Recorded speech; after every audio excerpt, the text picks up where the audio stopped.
Report and Supergirl. This is Jason J. Lewis, the voice of Superman on Justice League Action. This is Mark Wade, writer of Superman Birthright. And you're listening to the Krypton Report. And you're listening to Krypton Report. Up in the sky, look! It's a bird! It's a plane! It's the Krypton Report!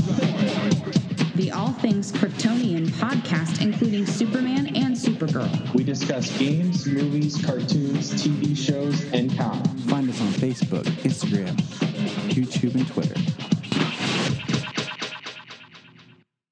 If you've enjoyed Krypton Report, please check out the other podcasts available from Southgate Media Group. From Capes and Lunatics, which is everything you could possibly want from a geek podcast, to Nuff Said, Capes and Lunatics Sidekicks, Titans Talk. If you're like me, you can't get enough of your DC. And you can also check out Super Connectivity, where they discuss everything in comics. Also, they do discuss Marvel. That's something you don't hear much from me. So, check it out. SouthgateMediaGroup.com. Look in the sky. Superman is coming. It's so awesome. Welcome to the Crisis on Infinite Krypton Reports. I am broadcasting from Earth 1. It is I, Tyler. With me is my counterpart, Earth 1's other Superman of Red, James. And on Earth 89 is Bryan. Hey, Bryan. Oh, hey, guys. He gave me Earth 89. Oh, he's gone. He's gone. We lost him. Bryan, wait. No, I'm here. Wait, hold on. I'm getting a reading from Bryan on Earth. There he is. He's on Earth 1 too. Hey, Bryan, what's up? Oh, thank God. Thank God you guys saved me. Oh, my God. There was this big red cloud. All right. All right. So, wow. Well, that's the understatement of the year. What a night. You're right. I mean, I literally lost my junk in the first few minutes, and I love how they did it. Yeah, the cold open, the whole thing. We messaged each other like words we can't say on air here. I was just like, this is the perfect way to just get all those cameos of people in to establish the other Earth and to do your fan service. Now, before we get into the episode, which part jumped out at you and caught you off guard the most? This is going to be very spoilerific, people. So brace yourself. Go ahead, Bryan. Bryan, you can go first. I just, sorry, I'm just baffled. I love how they went and said Earth 89. Oh, well, that's Batman 89. And there's Knox sitting there on a bench just reading the newspaper. And I was just like, Batman captures the Joker. I was like, oh, my gosh. But I was kind of confused, though, because in the previews, we saw some newspaper that said Bruce Wayne to wed Selina Kyle. So, yeah, but we're not done with Earth, man. This is only the first one. But it blew up, man. It blew up, man. But we don't. So the most interesting thing about that is he captured the Joker. Well, the Joker died. Is there exactly 3 Jokers on Earth 89? Oh, I was going to bring that up later, but or is there Earth 92, and that's where Batman marries Selina, and that's the Batman Returns.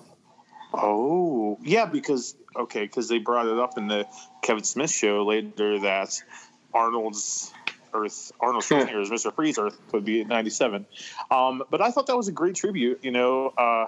89 is Batman 89 with Knox. That's Batman 66. So Burt Ward is an older Robin. You only got to pick one thing. Don't go jumping around, Bryan. What one thing? You picked Knox. James, your turn.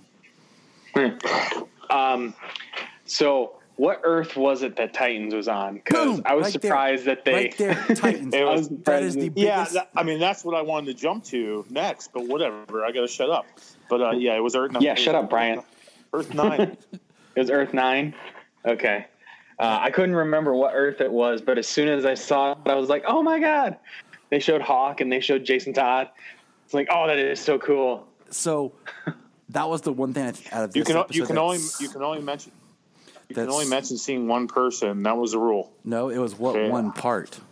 You said you said 89, so that was your one part. I was talking about that. Titans. That's the one part about this episode that got me most excited. Just because everything else kind of played out similar. You know, there's some jumps, but that was a complete surprise.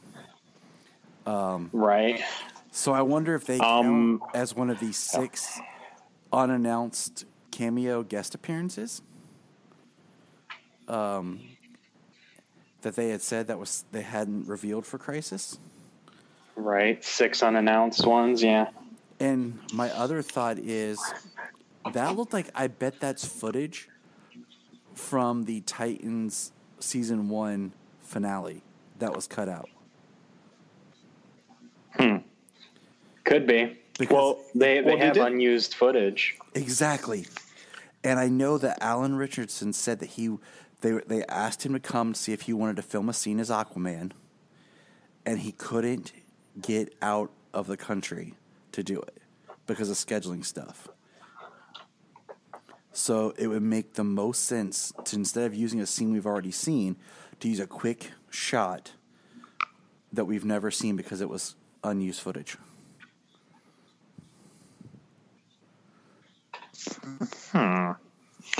That could be. But I was pretty sure that they did say that Titans would be a part of it, that it was announced. It was never confirmed. It was one of those where people were throwing that out there, just saying, oh, they're part of it, they're this. You know, just like everyone's spitballed everything else that's potentially part of it. Just because it was a Berlanti show. Yeah, there was a lot of, Titans is going to be a part of it because it's Berlanti. Like, well, I mean, that'd be great, but no, I don't recall anything saying that it was actually going to happen, you know. So let me just jump. Well, it was awesome. Let me just jump it back was. a second. Before the first episode aired tonight, Arrow left us with Lila turning into Harbinger. The Flash left us with The Crisis is Here in the Red Skies. Keep that in your mind real quick, okay, guys? Nash got pulled into the wall of Marneville, where, of course, that's where he was going to have his transformation.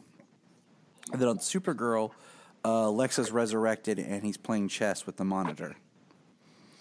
That's where we were last pre-crisis things before each show started. We got a little kind of in the beginning scene about how the multiverse came into play, which that was cool at the beginning of the episode. Now, before we get into our breakdown, this is something that's bothering me, okay? So they pull everybody to Earth 38 to make their stand. What stand exactly, first of all? But 2, they say that Earth 1 is the last of the anti-wave, anti-monitor trajectory. So it's going Earth to Earth to Earth, destroying everything. How are these Earths laid out if Earth 38's, it's their turn, but it already destroyed Earth 9 where Titans was, and we're seeing red skies on Earth 1, but it hasn't destroyed Earth 38 yet. Right. I don't think it destroyed Earth 9. I don't recall them. I mean, they just said that the sky was red. No, I don't know, because Earth 9 was destroyed. Well, I'm gonna rewatch it tomorrow.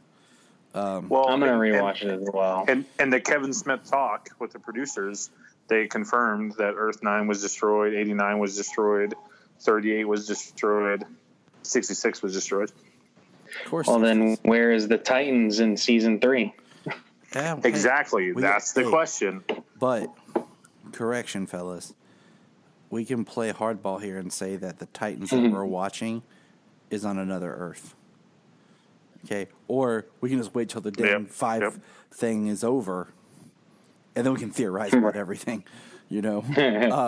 Right. Exactly. But yeah, it was just it was when great you starting out like that, where we saw all the Earth like and just a quick cameo to establish just some fan service, It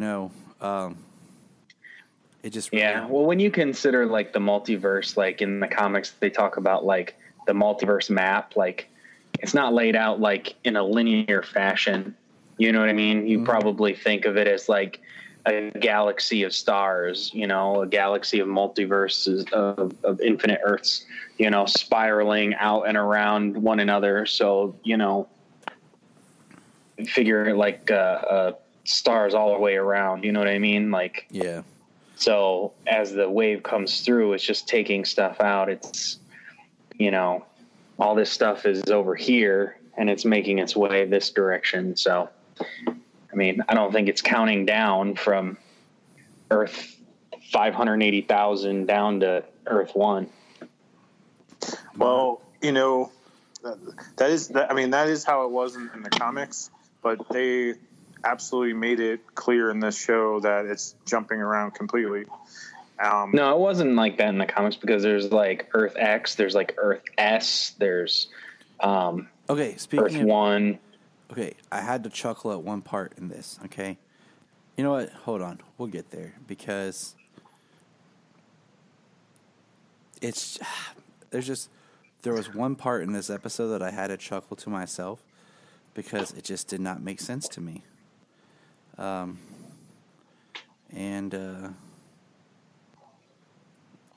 So hold on. What part was that? All right, fellas. Let's kind of. James, do you have a summary? Did you get time for a summary? Is there a summary out there? I'm so used to asking you. Summary? A summary on a show that just ended an hour ago? Guys, no. Come on, work with me here, fellas. All right. Okay. Okay, so the episode starts with. So we started our episode on Argo City, pretty much. Yes. And Superman and Lois Lane are with their baby, Jonathan. Good old Jonathan. And the clouds are coming, and the waves coming, and Argo City is going to be destroyed. What do? We got a beautiful shot of Erica Durance's last performance as Allura. Mm-hmm. So that was cool, just to get, that on there, so that just some closing of that, because Earth 38 is spoiler alert, Earth 38 is no more, and only out of the 7.2 billion people on Earth 38, only 3 billion survived and made it to Earth 1. And I just gotta say, I kind of felt like the entire Earth was just National City. I don't know how you guys felt. I felt like I was watching Star Wars. Like for that moment, I felt like I was watching Star Wars, where at Star Wars, like only one city is the whole darn planet. But we do get, so basically we find out Argo City is going to be destroyed in mere minutes, and Lois and Clark put John in a capsule and put him in a pod and shoot him to Earth while speaking lines from Superman the movie. Man, was it just like... And then Argo City was destroyed. And I was like, holy crap, they just got rid of Lois and Superman. I mean, and my next thought was, maybe the ones that we meet later are from a different Earth. I was just completely caught off guard. I was thinking that too. I was like, wow, they're really bringing out some serious risks here. Like, they're pulling out the guns. Like, they really killed Superman. Holy crap. And we found out, Lois said something very interesting, that Superman has already fought Zod and Doomsday. We knew the Zod, but it's interesting that they have already established Doomsday. So that, So did he already die? Well, we know we're going to get some sort of something about that. He fought Doomsday, that's what I would assume. Yeah. Okay, so then we get... So that goes you don't fight Doomsday and not die unless, you're Smallville. We get Earth 1, Lee and you, where we left good old Oliver and Mia from the Arrow episode. where Lila Harbinger gets them. And then we get Batwoman, and she's still fighting the Wonderland gang, which really kind of messes up the whole kind of where Batwoman takes place thing. It's just weird. Yeah, unless she's been fighting the Wonderland gang and letting Alice kill people for a year and a half. Yeah, it's just it's confusing. So we'll just have to wait and kind of watch more of Batwoman. And I just think it's hilarious because, I mean, they're trying to make Batwoman all this, like, super tough character. And she's like, whatever your problem is, blip, gone. She's like, that rabbit was going to talk. And I just... Which was funny. Brainy's like, apparently this one speaks to rabbits. And then we find out about the anti-monitor. Brainy took that pretty literally. Yes, he did. We find out about the anti-monitor. And then... Wonder when we're going to get to see him. Actually, you do some cool stuff. And then we see,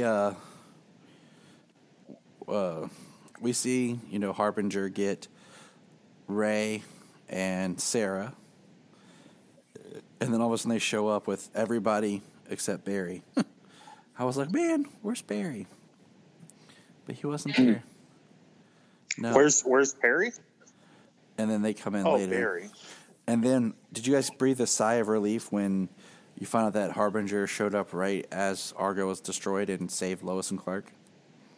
Yes. Were you just like, oh my gosh? I was like, holy cow. Wow, you just really... Well, when I saw it, I was like, oh my God. I was like, they freaking saved John and now, like, they're dead. Like, what the heck? Like, I was like, how is this going to happen? And then they showed up. I was like, oh, okay. That's what I was hoping for. Yeah. And then we get a quantum I don't tower. know. I don't know. I still don't buy Tyler's Superman, but that's just me. I can't pinpoint it right now, but he was so good in those first 2 episodes of Supergirl that he shows up in. But I don't know, just... Well, he hasn't been given as much since, like they gave him this grand introduction. It was how he was written and how he was portrayed. He did a good job with both the Superman and the Clark Kent portrayal, but then also how he was written. He was written as Superman, as this gold standard hero that everybody looked up to. When he flew into the DEO and everybody just like gathered around and wanted to shake his hand and all that other stuff. You know what I mean? It was, it was how they portrayed him. And since then he's taken a back seat to Supergirl, which it's her show, but he's still Superman. I mean, when he's there, he does need to shine. Yes. But since then he's been taken and he's been given the back seat because it's Supergirl's show. And because we get the whole scene with him and her talking, and they're talking about, he's basically bearing his soul and talking about how broken he is about everything. And he goes to her, it's like, how are you so hopeful right now? And it is kind of just interesting with what you just said of how they're really downplaying him and really upplaying her, which it is her show. Don't get me wrong. It does make some nice dynamic, but it's still like, I want to see my Superman, Like this is this. I mean, this Superman should be looking at him for hope. This is Superman who's long been the greatest hero on Earth, and he shouldn't not be the beacon of hope. You know what I mean? Right. So it just felt off balance. Yeah, he shouldn't be doubting himself and doubting things because that's not who he is. Maybe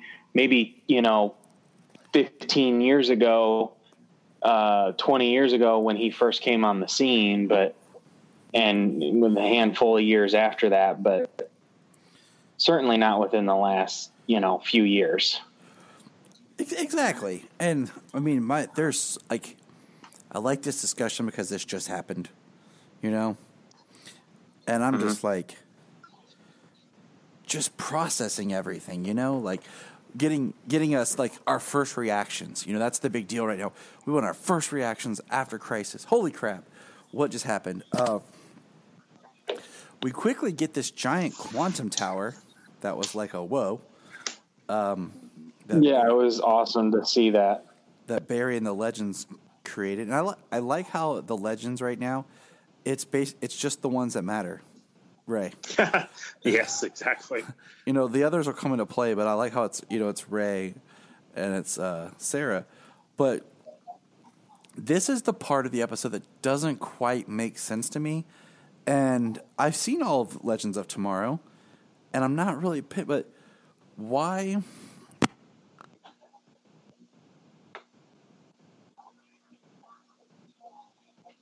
Hello? Yeah. You guys still there? Yeah, I'm here. Sorry, my cord just popped from my microphone. My bad. Oh. Sorry, guys. Why is John on Earth 16 in 2046? Like, what was the significance to that? Like, we go on this little detour in the episode where we meet old Oliver of an Earth that hasn't been destroyed yet. And we get this, it would be a cool scene if it was in something else, with this old Oliver and Sarah. If it was like a scene later on in an episode of Legends, just to kind of like wink at Stephen Amell because, he'll be gone here soon. But it just felt so random and weird and wasting time. And, Sarah says something to him, that, you're a good man no matter what Earth. Earth X, he was the Fuhrer. Okay? So, I'm sorry. Thank you. I'm sorry, Sarah. He's not a good man on every Earth. Yep. This is where the episode kind of went off the reins for me. Like, it's where it kind of like felt really weird. It started getting like a little bit boring. But to me, like, I was like, this does not seem in place. Like, this is not flowing right anymore. Like, right. It seems it was a whole like 2.5 minutes of screen time. That's a lot of screen time on a crossover of this magnitude. Because I could have seen more fighting them of the Dementors. Okay? Like, I was waiting for Harry Potter to show up, right? Who says he did what he said he wasn't there? I'm surprised we didn't get another Harry Potter reference. Who invited the Dementors here or something? Cisco wasn't there, man. That's why. You know what? It was Alex and Kara who did the Harry Potter references last year. Spike showed up, and they that's the exact same dragon who was there when in the same episode where they did the Harry Potter references. I did like that. I did like the dragon showed up. Solomon got really excited when the dragon showed up. I was like, but what do you call it? But what got me was my fear. As soon as they said he went through a wormhole, I was like, Bendis. I was like, man, Bendis. I was like, please, God, no. I still think that they're going to age this kid. I really do. I don't mind if they age him to like 7, or 8, like he was in the comics, where it was really great to watch. I just don't want, them to pull a Bendis. Yeah. Well, skip from 10 years old to a freaking teenager, pretty much grown adult. Like you spend like a year and a half with this kid, and then all of a sudden he's grown. So that was my fear. Well, and then when they got there and they saved the baby, and Oliver, I guess, was protecting it, I was like, cool. But I did feel like it just derailed a little bit. I'm not sure why either, I think it was just there for Oliver and Sarah to have that like one last goodbye and fill that little whole thing. And then that's all it was for. But it was weird. It was really. I mean, it would have been okay if they would have showed up after. I guess it would have been okay for like Sarah to have that goodbye to that Oliver if it was on Legends. If it was on Legends or if she showed up after he died, but they showed up in the breach when he's kind of giving his final farewell. So yeah, spoiler alert: freaking Oliver dies in the end of this episode. Did not see that coming this early. Yeah, I didn't think he. I thought that might have been I thought that might have been part of the cliffhanger for part break. 3. Yeah, until January. You know, one of the final shots being Oliver died, not the end of the first part. Okay, so do you guys since think we got that, there? Oh, go ahead. No, I was gonna say because I'm probably going right where you're thinking. It felt very flat. It was emotional, but I just for that if that's gonna be Oliver / Stephen Amell's kind of send off, it felt okay. Right. Like so, he's fighting off Dementors with arrows and runs out of arrows, and then he's and just his gonna. fists. Like there was no purpose for him to stay there. Like I didn't feel it was really sacrificial. I just felt it was like, yeah, I guess we can throw this death in here now. Like I thought he would have this like big giant like showdown with the Anti-Monitor, and boom, like he dies. Kind of like, like I don't know. Well, man, the arrow can't. Even Stephen Amell being like the OG of the Arrowverse, you know what I mean? It doesn't make sense for him to stand to the Anti-Monitor. It's like Captain America standing up to Thanos, you know what I mean? Like he grabs the glove and one hit and he's down. Like he should have been dead, but he's down. You know what I mean? Yeah. No, I'm just meaning I thought it would be more sacrificial. Like he would have sacrificed himself in some way to save Mia or, Barry and Kara. He did for the larger group, Mm-hmm. He sacrificed himself for more people to get off of Earth 38 than would have. So it was for a large sacrifice, not for a single person. Fair enough, but I don't know. I mean, I wasn't prepared for him to be dead at the end of this first episode. Right. That's just for felt sure. Extremely awkward and rushed. That's all I'm going to say. But they do say, the Monitor and Pariah do say that things are changing. The Monitor anticipated Oliver dying at some other point or in some other manner. But, I don't know if it's,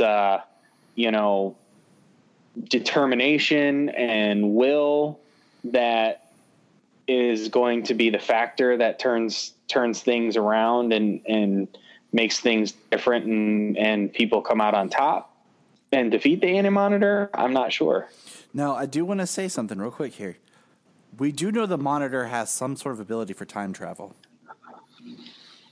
Okay? Yes. I don't know how or what or if that'll play in anything, but he's already proven that he can manipulate time. So for Mia to even be there, we know like on Arrow, the Monitor's already played into time manipulation. So we can see what happens. You mentioned Pariah. Hello, ding. Last second, after it was teased, Nash Wells shows up. He is now Pariah, and it's revealed that he is the one that released the Anti-Monitor, which is comic book accurate. Yeah, that was cool. I liked that coming around. And you know how Bryan likes comic book accuracy. We do. So I'm trying to. I got my notes here. I'm following along here. And that must have had you giddy, Bryan. Let's discuss. It did. We have Alex and Lena. And Lena, the way they, like I told Jania, like subtleties, the way they're doing her hair. It shapes her face differently, but the long straight hair now gives her a darker tone. And she's more sinister. You know, she gives Alex a speech that she will never be her friend, that she's, you know, she will help them because of what the stakes are. She's not a bad person, but she will never trust or be Alex or Kara's friend. And she does make an interesting quick mention about how she really did believe that Alex hated Supergirl, and Alex makes the reference, that's a long story, for another time. But, man, I am wondering if there'll be some sort of redemption for Lena when she goes up and finds out about Lex.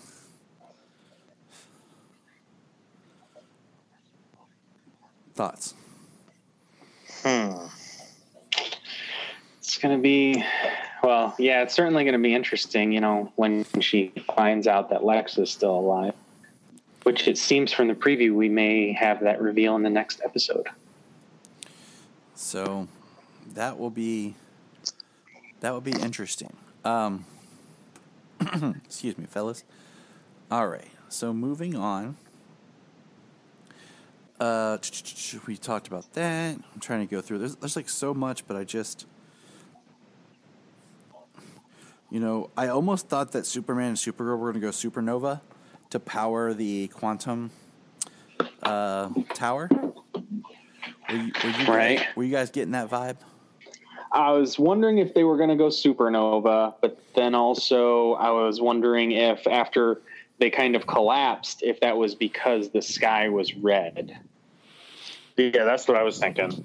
Like when they fell, I was like, okay, this is it. They have drained their powers because, you know, me, Mr. Comic Book Accuracy.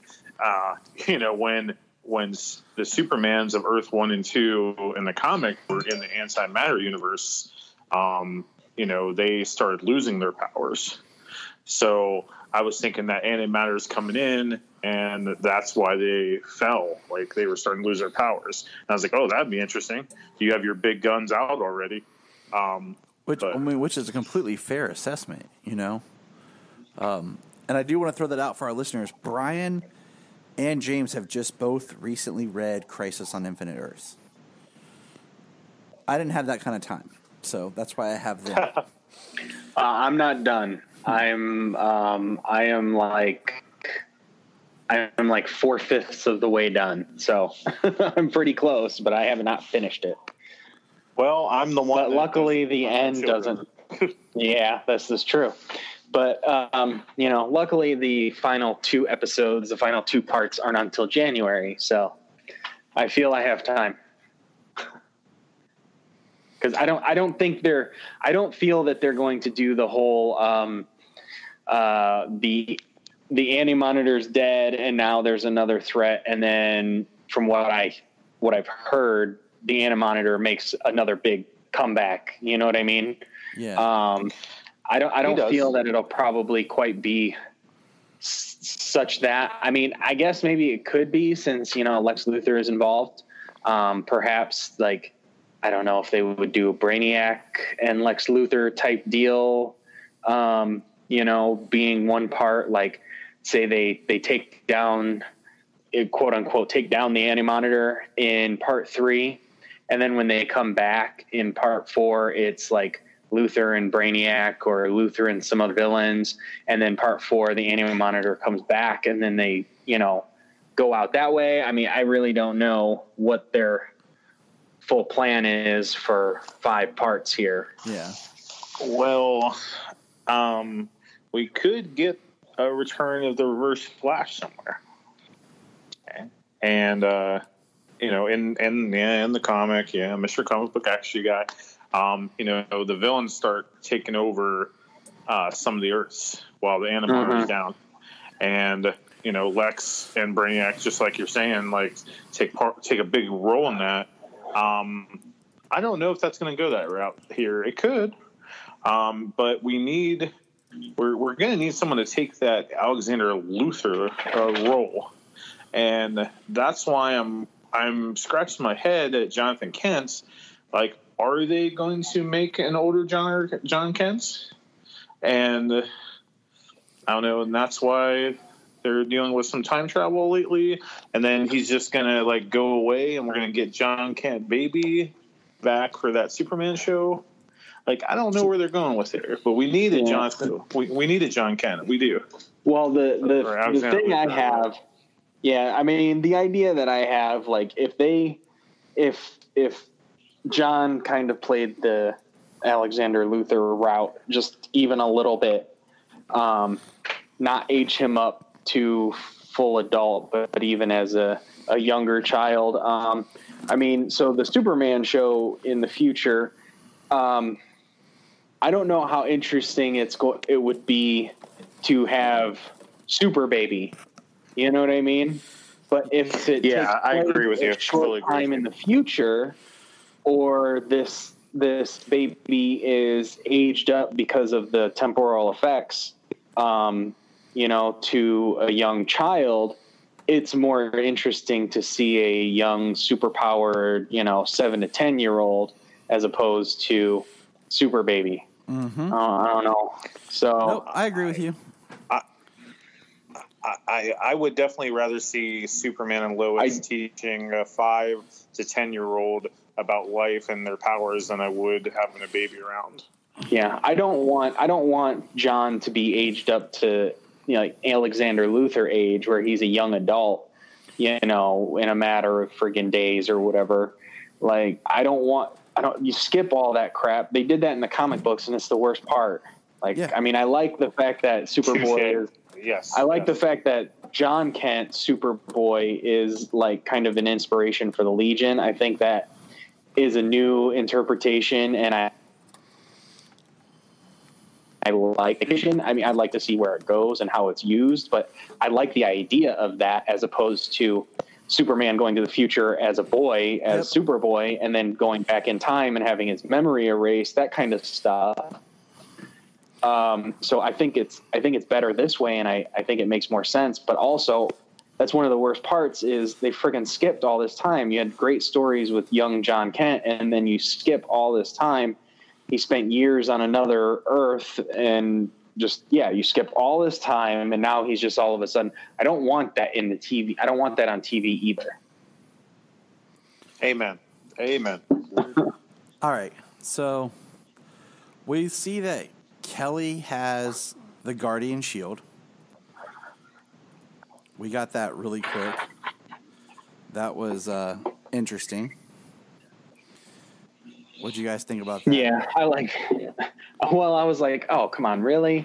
But then she's like, Jimmy left it for me. I'm like, okay, well, I guess if you want to leave your sister just something to protect herself with, okay. Yeah, I was like, because you know what she's dealing with being with Alex, but still, it's like, I was scared. Okay, I'll just go with it. I was scared for her to be like, she's gonna be Guardian. I was like, oh man, right. Like, they don't even have a Jim Harper to be Guardian. What's going on here? So we get that Earth 38 gets wiped. I thought it was interesting when the monitor's like, we failed. And he starts pulling everybody away. And, Oliver's the last one, and he shoots him. And I'm like, man, what did he shoot? Like, just an electrical charge? Like, how did he take down the monitor for that moment? Right, with a taser arrow. And then, of course, that's the monitor. That's when we learned about how many people died, and that's when, we have the death of Oliver Queen. And, earlier, Barry's talking with Oliver, and he's like, hey, I'm going to die. And Oliver's like, I thought I was doing this to protect Barry and Kara. And I like that. I liked it too, because I liked how he just called him out. He's like, he just started, wait, hold on. Hey, answer me. Who are you talking to? And then boom, he was right there. And I was like, I thought that was awesome. So that was, a part that was just, it was done. What's funny is we didn't get a quick shot of Barry, like, what? Like, he was right here. Where'd he go? Can I just mention something? So So is the Monitor and Donna Troy from the same place? Like they both go down with electricity? Like that's it? That's all it needs? You got godlike beings and they go down with electricity? Yes. Like, what is going on here? That's all I have to say about that. I just want to laugh more. I don't think there are many people happy with how that went down. Yes. Just as a side tangent there. I don't think too many people are happy with how that went down. Nobody's happy with how that went down. Justice for Donna. I mean, like I said to Tyler, I said I'm pretty sure that when I listened to like Geek History Lesson on Donna Troy that she has died in the past, so it's nothing new. But I know that it never happened like that, and just the way that it happened in the show is just kind of it was just like it was garbage. They did it just to do it. It was weak, and yeah. Well, let's just say for the sake of this conversation, let's just say Donna died in the crisis. All right, moving on. Okay. I like the way you think. So yes, moving on. Great. We have Oliver die, and then it's basically that's where it ends. With like a kind of like a to be continued type phase, and I'm really interested in. This was part 1, awesome. Like I said before, like I was a little kind of. They said this is where we're going to take our stand. Okay. Usually, if you're taking your stand, you're against something other than just the forces of, whatever. So I was a little caught off guard at just like, we're taking our stand. Okay. Like now, if the Anti-Monitor had showed up, would have made more sense because you're taking your stand against the Anti-Monitor, but he didn't show up. Right. So I don't know. So that was just a little confusing about what they were exactly standing, like unless they're trying to go Earth to Earth and save people. Right. Because now, and then just like the collective population in the end. Yeah. They're taking their stand against Will Wheaton and his "End is Nigh" poster. Could would have been great. I love that. I would have loved it if they just would have made like Will Wheaton kind of like Rorschach, and just for fun, just to mess with people. Right. That would have been great. Just to throw that out there. Would have been great. I'm with you. It made no sense for them to stay on Earth 38 when this Monitor can see the future and see all these things. Like, why move them to all these different planets and then move them back to 38? And then why don't just keep them on Earth 1 when 38's going to blow up? Like, I don't know. So the stuff about this episode, like comic accuracy, we had the tower. Yes. We had the shadowy figures or the Dementors, basically like the shadow army of the Anti-Monitor at the tower. So that was all comic accurate. We got Harbinger and Pariah.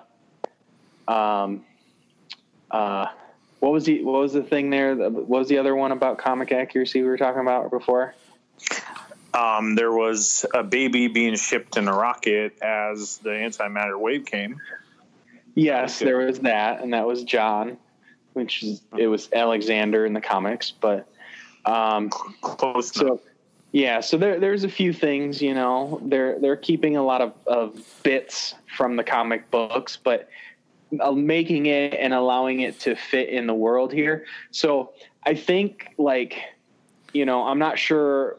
I assume like the stand would be to like hold off the antimatter wave and force maybe the Anti-Monitor to come. And that was like the Monitor's plan to begin with. But I don't think it took. And then, Oliver dying and Pariah saying things have changed. Mm-hmm. So I think things are different than he anticipated. Things are changing. So maybe they intended to, make a stand and force the Anti-Monitor's hand, but now they have to move and adapt. So, I mean, yeah, the make a stand, but now it's not. We know there's going to be some different things. Obviously, next episode, we're going to say like Kingdom Come Earth. We've got Brandon Routh coming in, and heck yeah, Superman, and we got Kevin Conroy as mech suit Bruce Wayne. His mechanical full body prosthesis, which is going to be awesome to see. So next part, tomorrow's part 2 is going to be pretty dang awesome to watch. It was really good today, and I cannot wait to see what parts 2 and 3 have coming. I love seeing Dick Grayson from Earth 66. What do you say? Holy death. Holy Crimson Skies, Batman. Yes. Holy Crimson Death. Yeah, he said Holy Crimson Death or something like that. Yeah, that was funny. That was nice. I just, I'm kind of interested in the fact that this chapter with Kevin Conroy and everything is the Batwoman episode. And if it's done to boost the ratings for Batwoman, just to kind of. Well, it's going to be pretty huge with freaking Kevin Conroy and exactly my point. Yeah, and Brandon Routh. I was going to say, it's going to be huge. So, we need to pump up the ratings for Batwoman. Put them in her episode. Right. Something needs to be done. All right, fellas. We got to wrap this up because I want to get this going. What would you rate this? Can I say one last thing? Yes. Nobody is thinking about Psycho Pirate. That is a very good. Yes, and he did play a big part. Yes, and in the comics. In Elseworlds, it ended with a teaser for Psycho Pirate, and then it showed Crisis on Infinite Earths coming. So I want you to keep that in your mind when we're going to see Psycho Pirate, because he was introduced in the Batwoman episode of Elseworlds. So just a thought. And it's a good one, Brian. I have spoken.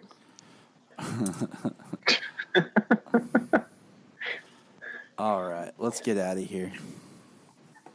All right. Can't wait for part 2. To be continued. Yep. Right about 22 hours and 5 minutes from now. Look up in the sky. Look up in the sky. Look in the sky. Happy holidays. And for all of you Amazon.com shoppers, go to SouthgateMediaGroup.com. There's an Amazon login portal there. And just do your shopping. And portions of your shopping go to help support Southgate Media. So happy holidays.